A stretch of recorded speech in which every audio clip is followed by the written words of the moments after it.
Good morning बच्चों। आज हम लोग मिश्रित तंतु यानी ब्लेंडेड फाइबर के बारे में पढ़ेंगे। बच्चों, मिश्रित तंतु हम उस तंतु को कहते हैं जिसमें कई प्रकार के तंतुओं को आपस में मिलाकर वस्त्र तैयार किया जाता है। ऐसे तंतुओं से तैयार वस्त्र में वे सारे गुण पाए जाते हैं जो गुण उनमें प्रयुक्त होने वाले तंतुओं में पाए जाते हैं,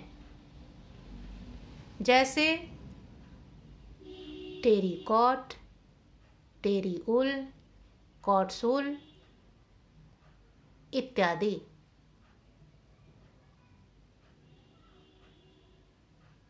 मिश्रित तंतु से निर्मित वस्त्र उपयोगिता की दृष्टि से बहुत ही महत्वपूर्ण होते हैं, क्योंकि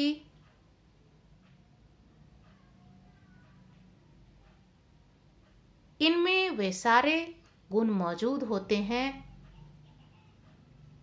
जिसकी अपेक्षा हम करते हैं। मिश्रित तंतु कई प्रकार के होते हैं जिसके बारे में आज हम विस्तार से पढ़ेंगे। इसमें सबसे पहला है टेरिकॉट।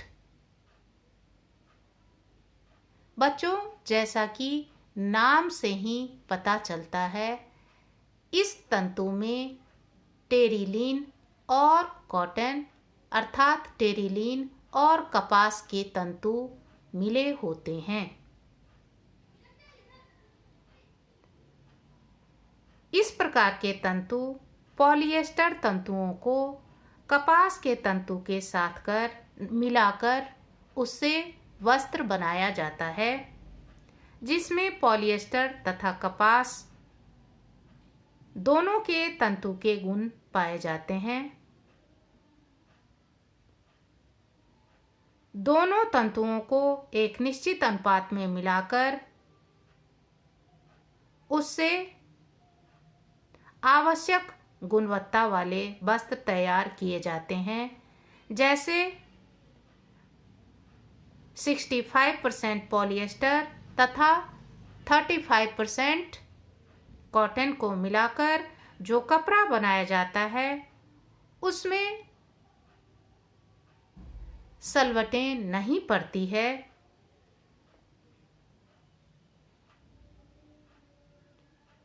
और ना ही उससे निर्मित वस्त्र का आकार बिगड़ता है।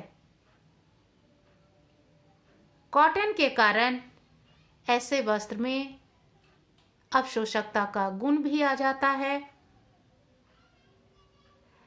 इस प्रकार के वस्त्र गर्म तथा नमी वाले वातावरण में प्रयोग में लाया जाता है। ऐसे वस्त्र रखरखाव की दृष्टि से भी काफी आसान होते हैं। टेरिकॉट की कमीज, पैंट इत्यादि बनाई जाती है जो पहनने में बहुत ही आसान होते हैं। इसके अतिरिक्त यदि हम यह चाहते हैं कि टेरिकॉट का कपड़ा ऐसा हो जिसमें नमी सोखने की क्षमता ज़्यादा हो, तो उस स्थिति में हम 50% कपास के तंतु तथा 50% पॉलिएस्टर के तंतु मिलाकर वस्त्र बनाते हैं लेकिन चूंकि इस तंतु में टेरिलीन या पॉलिएस्टर के तंतु की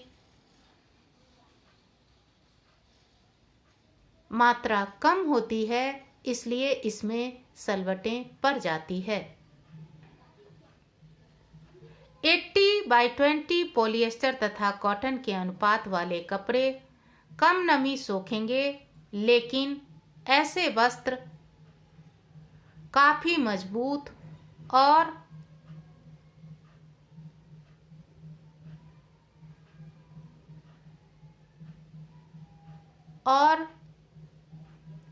सिलवट अवरोधी होते हैं। इसके बाद आता है टेरी वुल, अर्थात इस प्रकार के तंतु पॉलिएस्टर अथवा टेरिलीन और ऊन के तंतु को मिलाकर बनाया जाता है। टेरी वुल में पॉलिएस्टर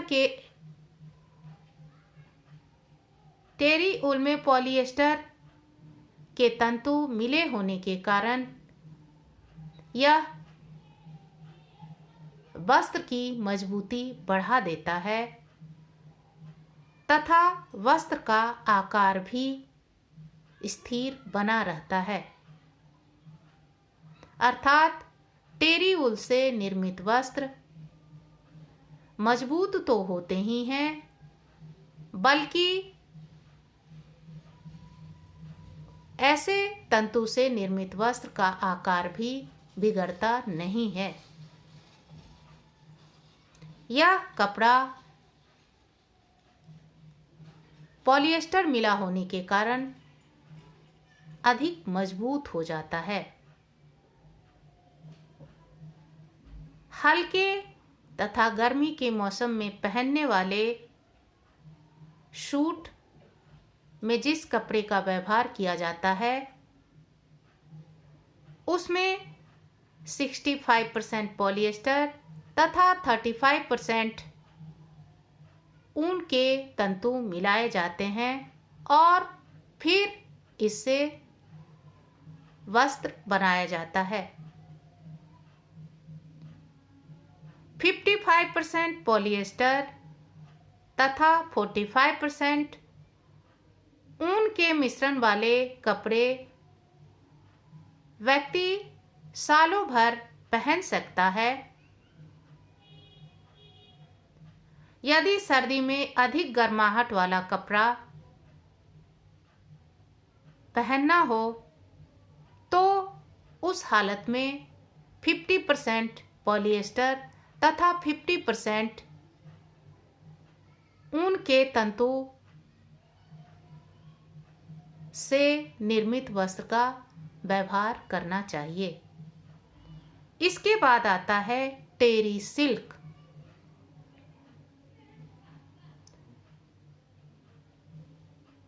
बच्चों, टेरी सिल्क का वस्त्र बनाने के लिए इसमें टेरिलीन या पॉलिएस्टर तथा सिल्क के तंतु मिलाए जाते हैं। यह कपड़ा भी नरम, मुलायम तथा चमकदार होता है। रेशम के मुकाबले पॉलिएस्टर मिला होने के कारण यह काफी मजबूत होता है और इसमें आसानी से सलवटें भी नहीं पड़ती है। इतना ही नहीं, शुद्ध रेशम से निर्मित वस्त्रों की अपेक्षा इसका रखरखाव भी बहुत ही आसान होता है। इस प्रकार आज हमने मिश्रित तंतु के बारे में पढ़ा। इसके अंतर्गत हमने विभिन्न प्रकार के मिश्रित तंतुओं से निर्मित कपड़ों जैसे टेरिकॉट, टेरी वुल, कॉटसूल तथा टेरी सिल्क इत्यादि के बारे में पढ़ा। बच्चों, वर्तमान समय में मिश्रित तंतुओं से निर्मित वस्त्रों की लोकप्रियता काफ़ी बढ़ गई है, क्योंकि इस प्रकार के तंतु से निर्मित वस्त्र पहनने, ओढ़ने तथा रखरखाव की दृष्टि से भी काफ़ी सुविधाजनक होते हैं। इन्हें संग्रह करना भी आसान होता है। इनके लिए किसी विशेष प्रकार के देखरेख की आवश्यकता नहीं होती है। धन्यवाद।